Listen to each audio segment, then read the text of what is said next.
By the third week, he had stopped telling people his name. Not because they would have believed him. Not because anyone in the back of house at Aurelio's had time to care who was standing next to them at the prep station. But because the name had stopped feeling relevant. What mattered in that kitchen, from 6 in the morning until 2 in the afternoon, was whether your mise en place was clean and whether you could keep up. He kept up. He also kept his head down. Wore the same white cook's jacket everyone wore. Kept the cap on. Came in early and left without announcement. What he saw over those 6 weeks was not what he expected to see. It broke something open in him, and what came out of that, slowly, imperfectly, over the 14 months that followed, changed the lives of 11 people who had no idea it was coming. There is a restaurant on West 46th Street in New York City called Aurelio's. It opened 19 years ago in a space that had previously held a dry cleaner, a watch repair shop, and briefly, an artist's studio. The walls are the color of old brick because they are old brick. The building went up in 1921, and no one has ever covered the interior walls with anything. Dark wood floors, tight spacing between tables, a wine list handwritten on a chalkboard that changes on Wednesdays. The menu is Northern Italian, serious without being precious, priced at $85 to $140 per entree. The chef's tasting menu runs $245 per person. Most nights, the dining room seats 68 people. Most nights, it is full. The kitchen is a different world. 14 feet of stainless steel counter down the center. 2 6-burner ranges, a wood-fired oven in the back corner, a walk-in refrigerator with a door that requires your full shoulder to open. It is loud in a specific way, not chaotic, but constantly pressured. The way a room sounds when everyone in it is running slightly faster than feels comfortable for 6 hours straight. The staff had worked together long enough to have their own language, positions, shorthand. The particular silence that meant something had gone wrong on the line, and everyone already knew it without needing to be told. A tight crew. 14 people in total, if you counted dishwashers, which most of them did. He arrived on a Monday morning in September. A gray baseball cap, a black duffel with his knife roll inside. He had called ahead and arranged it through the restaurant's ownership group, which he had quietly acquired a partial stake in 3 years earlier, in a transaction that had not been announced and that most of the staff did not know about. He had introduced himself to the executive chef, a 47-year-old woman named Rosa Ferretti, as a cooking enthusiast who wanted to learn a professional kitchen properly. Rosa had agreed, with some skepticism, to give him 6 weeks as a prep cook, the lowest position in the kitchen hierarchy. He would work the morning shift. He would take instruction from whoever was senior to him at the station. He would not be given special treatment. "If you slow us down," Rosa had said. "Not unkindly, I will tell you." He said that was fair. He did not slow them down. What he did, in the second week, quietly, without making it a thing, was start paying attention to something Rosa had not anticipated him noticing. The sous chef's name was Danny Calhoun. He had been at Aurelio's for 9 years. He was 34 years old and built like someone who had spent those 9 years lifting hotel pans and carrying stock pots and spending 8-hour shifts entirely on his feet, which is exactly what he had done. Danny was the kind of cook who had been born for this work in the specific sense that his entire nervous system was calibrated for the pressure of it.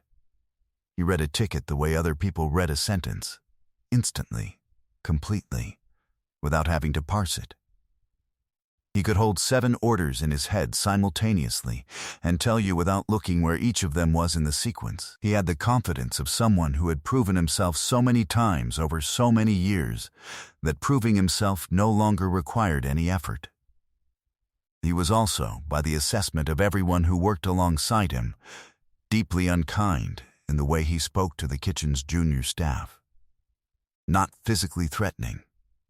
Not in the register of abuse that gets documented and reported. Something more durable than that, the chronic daily accumulation of contempt, delivered through tone. Through the particular way he handed back a prep that did not meet his standard.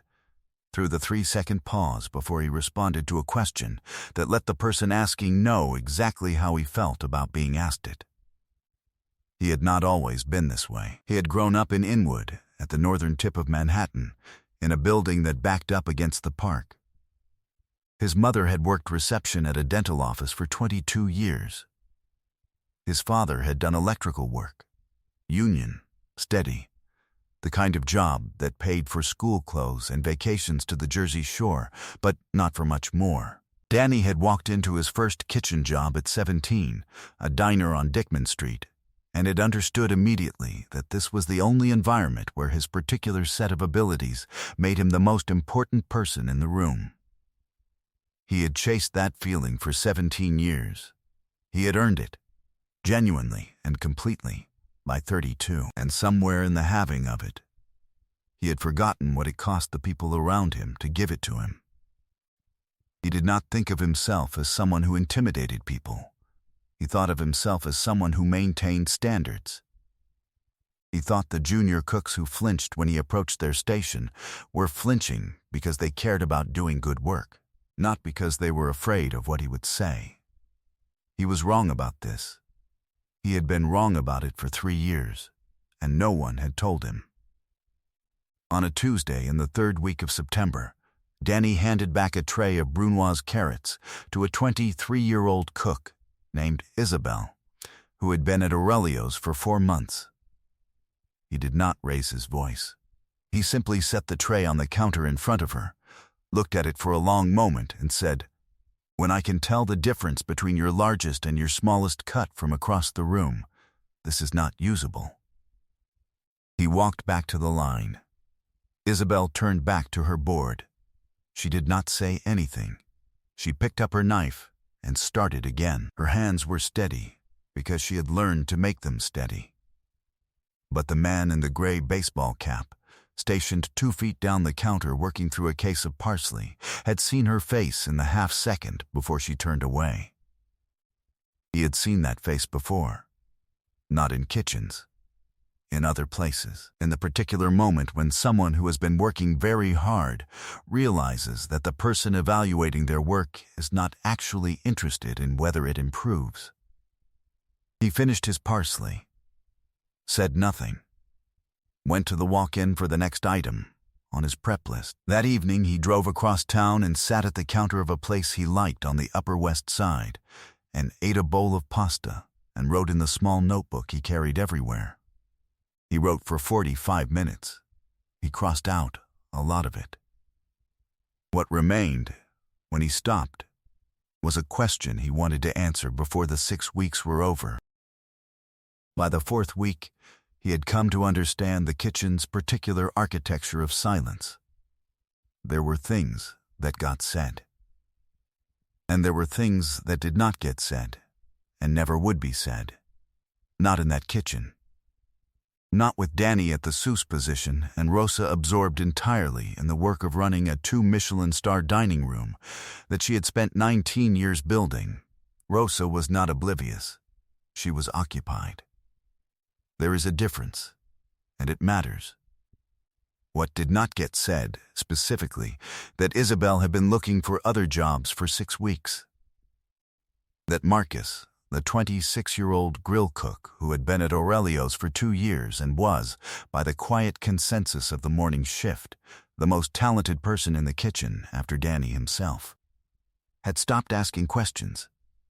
That the dishwasher, a 51-year-old man named Gus, who had worked at Aurelio's for 11 years, longer than anyone except Rosa, came in every morning and did his work, and had not once, in 11 years, been asked by anyone above him how he was doing. Not once. He knew about Gus because he had started eating lunch with him. Gus ate quickly, standing up, in the alley behind the kitchen where the recycling bins were. He ate there because there was no staff room with seats for everyone, and the kitchen's informal hierarchy determined who sat at the prep counter when service was over and who ate standing by the door. Gus had been eating in the alley for 11 years. He brought his own food in a blue cloth bag that had a logo on it from a soccer team the man had never heard of. He ate it without apparent bitterness, the way a person eats something they have accepted entirely.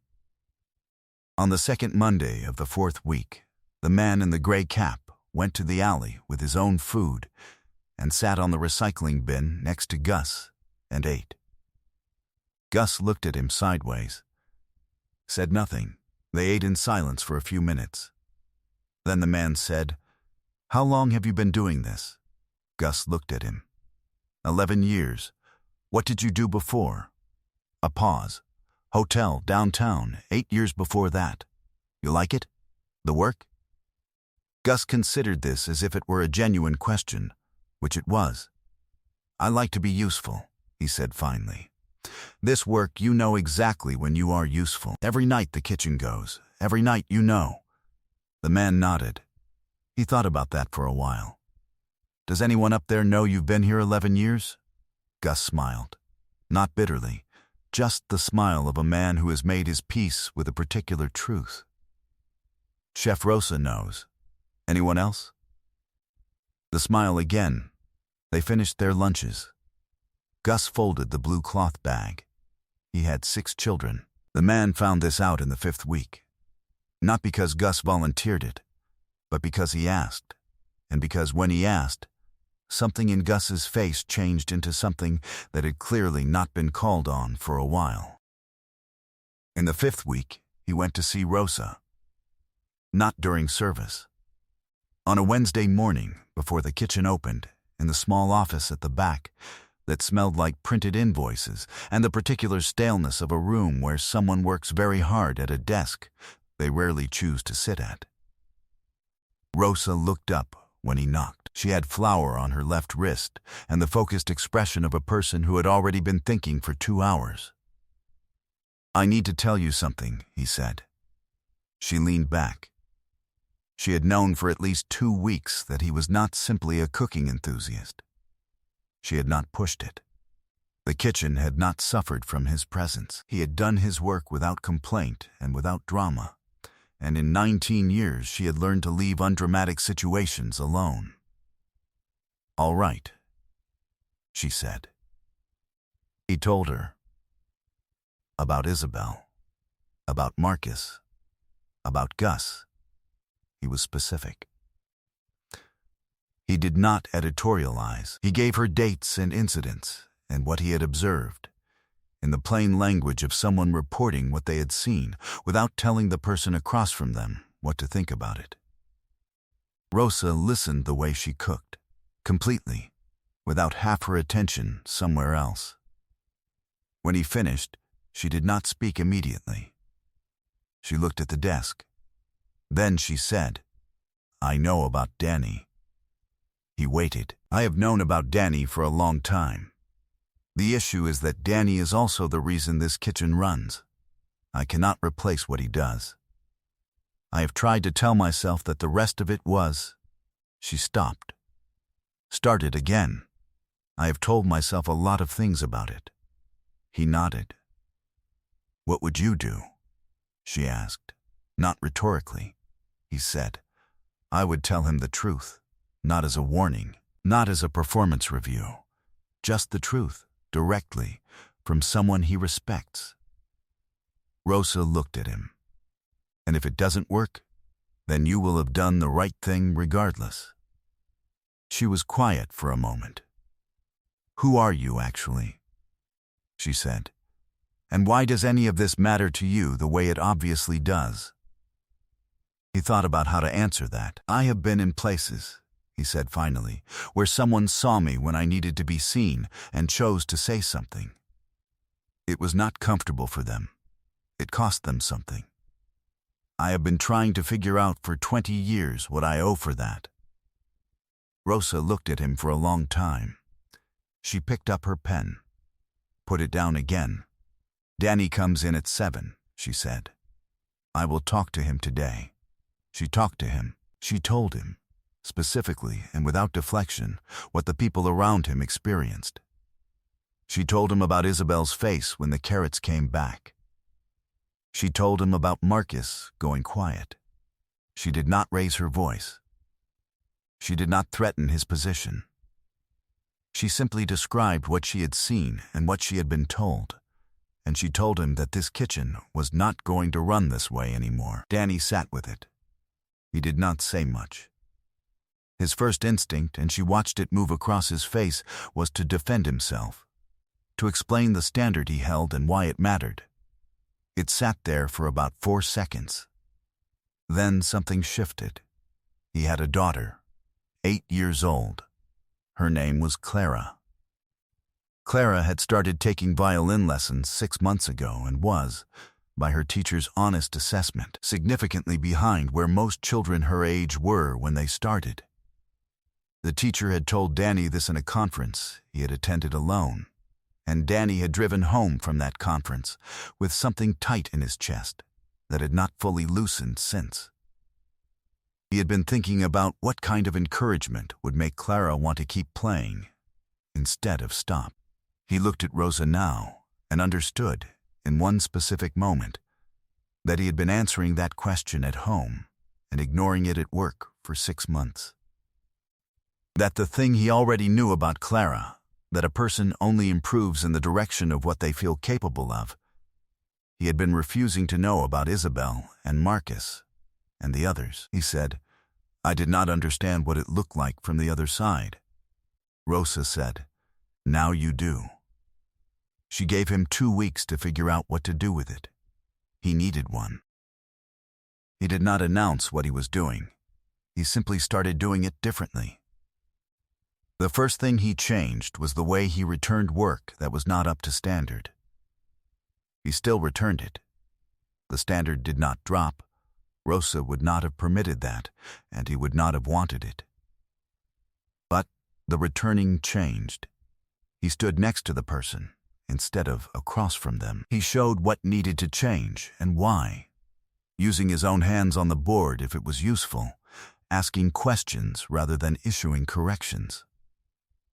He stayed there until it was clear the person understood, not just that they had been corrected. Isabel's brunoise improved by the end of the first week, not because she was working harder. She had already been working as hard as she could, but because she stopped spending half her concentration on managing her own fear of getting it wrong. She noticed the difference before she could name it. A Tuesday morning, running through a case of celery, she realized she had not checked over her shoulder once in 40 minutes. She mentioned this to no one. But she mentioned it to herself. Marcus started asking questions again, small ones at first, testing the temperature of the new situation, then real ones, the kind of questions that only come from someone who is genuinely trying to understand the craft, not just avoid being humiliated for not understanding it yet. Danny answered them. Not always with patience, he was still Danny, but always with the actual answer, and always with the underlying message that the question was worth asking. Gus received something different.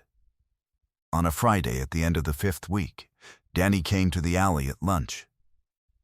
He had not eaten in the alley before. He sat on the second recycling bin. Gus looked at him with the expression of a man who is not sure yet whether something good or something difficult is about to happen. Danny said, I hear you have been here 11 years. Gus said that was right. I have been here 9, Danny said. I don't think I have ever actually talked to you. No, Gus agreed. Danny ate his food. He asked about the soccer team on the bag. It was a team from Gus's hometown in the Dominican Republic. They talked about it for 20 minutes. Gus had opinions, detailed ones, delivered with more animation than most people in that kitchen had ever seen from him. Danny listened. He went back inside before Gus did. He said, on the way in, same time Monday? Gus looked at his bag. Sure, he said.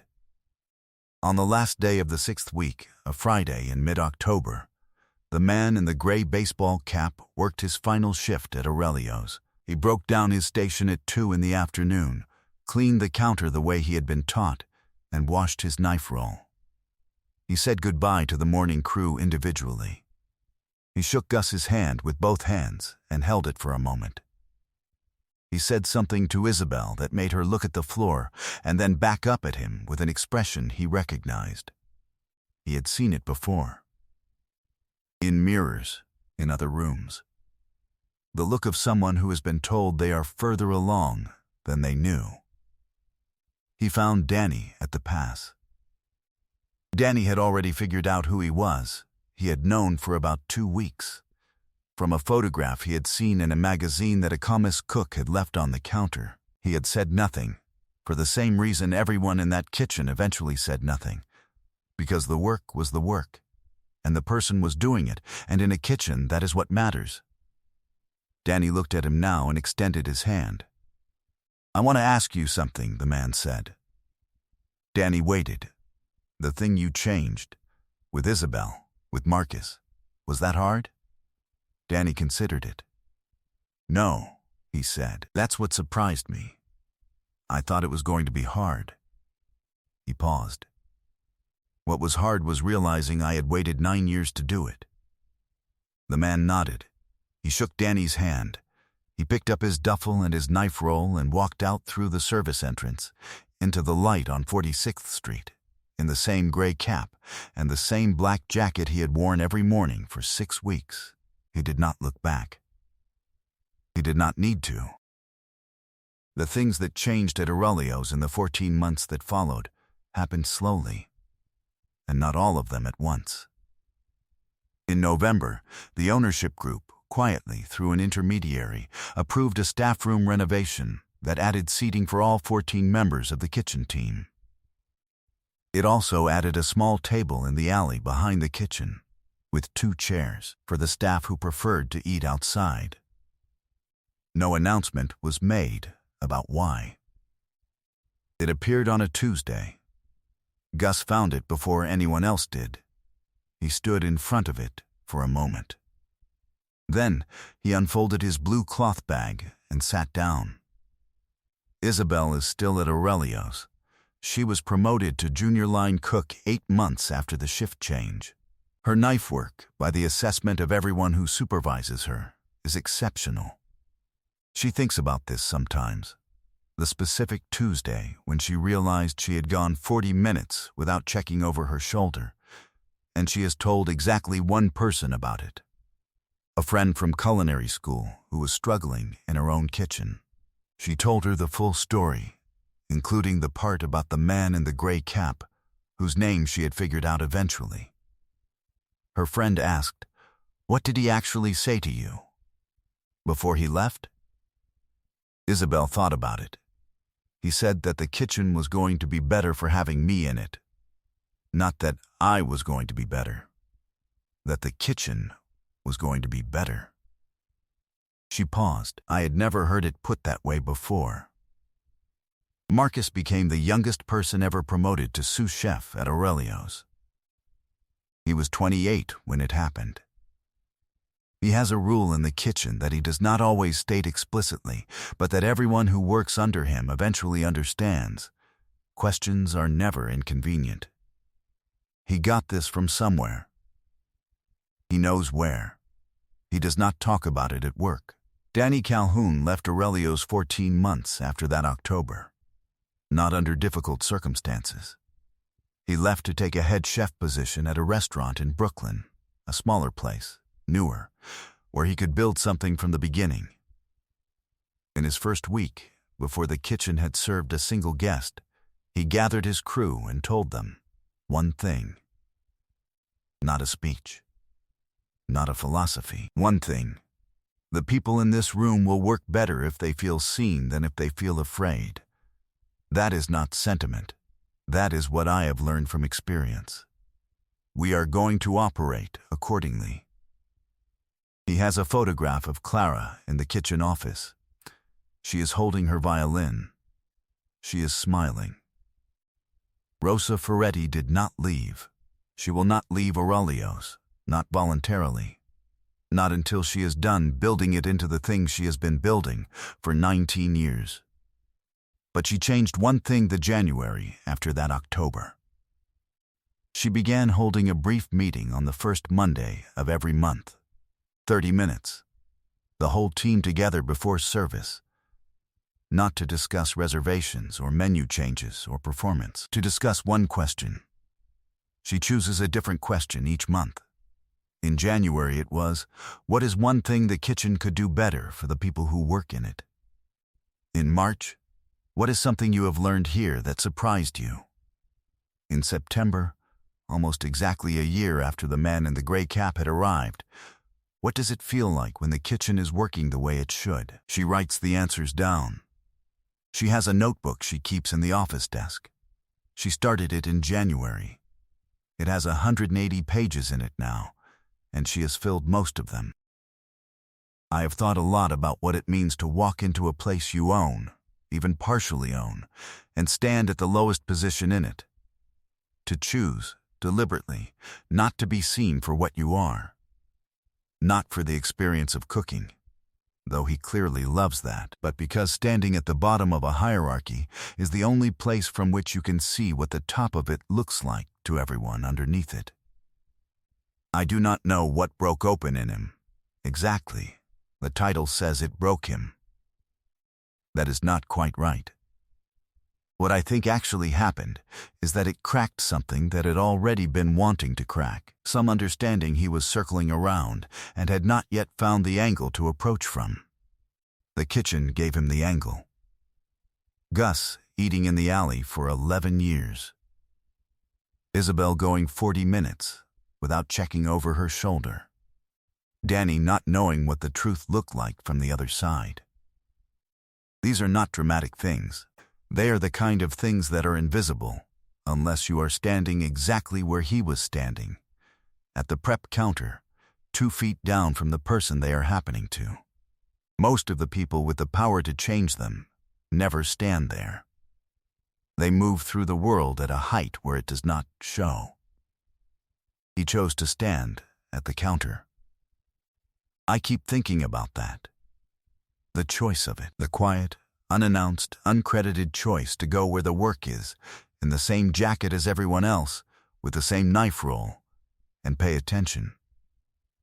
I do not know what I would have seen if I had stood there. I am not sure I would have known what to do with it if I had. But I think that is the question worth sitting with. Not what would you do if you already knew, but what would you see if you were willing to look? This story is fictional, inspired by Keanu Reeves' well-known reputation for humility, curiosity, and the kind of attention to ordinary people that tends to go unannounced. Drop a comment and tell me which person in this kitchen you thought about most. The answers are always different, and I read all of them. If this story made you think of someone, a person in your life who is doing good work that nobody has named yet, share it with them. They might need to hear it more than you know. There are more stories here. Subscribe, and you will not miss them. See you in the next one.